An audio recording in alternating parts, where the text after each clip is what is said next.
ঠাকুরপো, তোমাকে সময় মতো খেতে না দিলে তোমার দাদা আমাকে ভীষণ বকাবকি করে। বৌদি, দাদা তো বাড়িতে নেই, একটু এসো না। সুরঞ্জন, বাবা মা মরে যাওয়ার পর তোমাকে তোমার দাদা সন্তানের মতো মানুষ করেছে, আর আমাকে কথা বলতে তোমার লজ্জা করলো না? বৌদি, দাদাকে এসব কথা বলো না প্লিজ। তোমার দাদার কাছে আমি কিছু গোপন করি না। এই গোগি, আমার তো বিয়ে হয়ে গেছে, তবুও কি তুই আমার পেছন ছাড়বি না?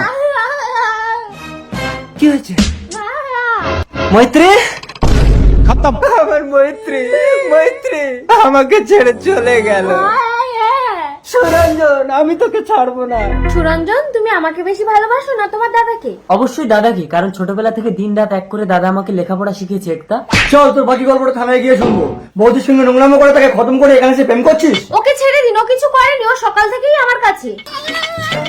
ওই গোকে নিজের চোখে সব দেখেছে। দাদা, অফিসার নিয়ে যা নাকি।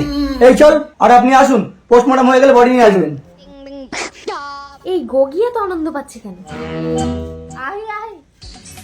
এই গগি, তোর জন্য আমি প্লাস্টিক সার্জারি করে সুরঞ্জনের রূপ নিয়ে ওর বৌদিকে মারলাম, ওকে ফাঁসির মঞ্চে তুললাম। এবার তুই আমার বাচ্চা পেটে নিয়ে ওর দাদাকে বিয়ে করতে পারবি, আর আমি সুরঞ্জন হয়ে একটাকে বিয়ে করে ওই ঘরে তোর সাথে রাত কাটাবো। সুন্দর একটা ভিডিও বানালাম।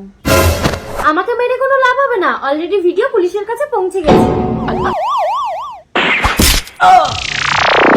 এসব ক্রিমিনালদের আমি ডাইরেক্ট এনকাউন্টার করি। নিয়ে যান এটাকে।